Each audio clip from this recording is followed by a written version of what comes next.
1993 বৃহত্তর নোয়াখালীর পক্ষ থেকে প্রথমে নোয়াখালী বীরশ্রেষ্ঠ রুহুল আমিনের নোয়াখালী, যেটা হচ্ছে বাংলাদেশের গণপ্রজাতন্ত্রী বাংলাদেশ সরকারের সর্বোচ্চ রাষ্ট্রীয় খেতাবপ্রাপ্ত বীরশ্রেষ্ঠ রুহুল আমিনের প্রাণের জেলা নোয়াখালী। সেই নোয়াখালীর 42 লক্ষ মানুষ সর্বপ্রথম বিভাগের দাবিতে নোয়াখালী থেকে আওয়াজ তোলে। নোয়াখালীর আপামর জনতার হৃদয়ের একটা দাবি এবং বৃহত্তর নোয়াখালীর প্রায় 70 লক্ষ, বর্তমানে প্রায় 1 কোটি মানুষের দাবি নোয়াখালী বিভাগ বাস্তবায়ন।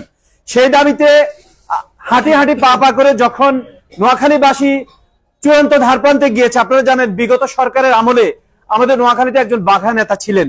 আমাদের দুঃখের বিষয়, উনি কখনো সংসদে দাঁড়িয়ে আমার নোয়াখালীকে নিয়ে কিছু বলেন নাই। একবার যদি উনি নোয়াখালীকে নিয়ে বলতো, তাহলে আমার মতো একজন ছোট্ট একজন সংবাদকর্মী রাসেল আজকে লক্ষ্মীপুরে, আপনাদের যারা খুব ইম্পর্টেন্ট বিভিন্ন দপ্তরে আছেন, আপনাদের সময় নষ্ট করে আজকে এখানে আমাকে দাঁড়িয়ে কথা বলতে হতো না। হয়তো উনি যদি সংসদে দাঁড়িয়ে কথা বলতেন, আমার প্রাণের জেলা নোয়াখালী আরো আগে নবম প্রশাসনিক বিভাগ হয়ে যেত। দুঃখ লাগে, আমার অনেক সহযোদ্ধা সারথী আছে নোয়াখালী বিভাগ আন্দোলনের, যাদেরকে নিয়ে আমরা রাজপথে শান্তিপূর্ণ আন্দোলন করছি। আসিফ মাহমুদের কথা বলার সাথে সাথে আসলে হৃদয় রক্তক্ষরণ শুরু হয়েছে। কারণ আমি জানি কোনোভাবে নোয়াখালীকে সংযুক্ত করে যদি কুমিল্লার সাথে বিভাগ দেওয়া হয়, তাহলে শুধু নোয়াখালী না, নোয়াখালীর পাশের যে জেলা লক্ষ্মীপুরে আগামী প্রজন্ম 2 বছর পিছিয়ে যাবে এবং নোয়াখালী লক্ষ্মীপুর আর কখনো বিভাগের দাবিতে আন্দোলন তো কথাই বলতে পারবে না। এটা আপনারা, যার কারণে আমি কিছুদিন আগেই আপনারা দেখেছেন, যেহেতু গণমাধ্যম কর্মী আছে এখানে, গণমাধ্যম কর্মীদের সর্বক্ষণিক তারা নিউজ পেপারের সাথে থাকেন, সংবাদপত্রের সাথে থাকেন।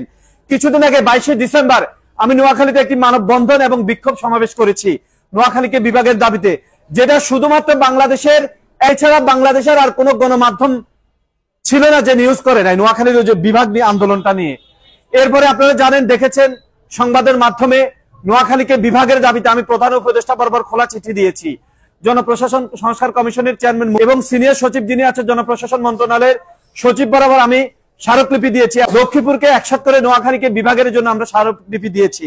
আলহামদুলিল্লাহ, আপনারা জেনে আনন্দিত হবেন, গত 22শে ডিসেম্বরের যে প্রোগ্রাম করেছি, একমাত্র সেই প্রোগ্রামের কারণেই কুমিল্লা সেই বিভাগের যে সুপারিশ, সেই সুপারিশটা ইতিমধ্যে আটকে গেছে ইনশাআল্লাহ।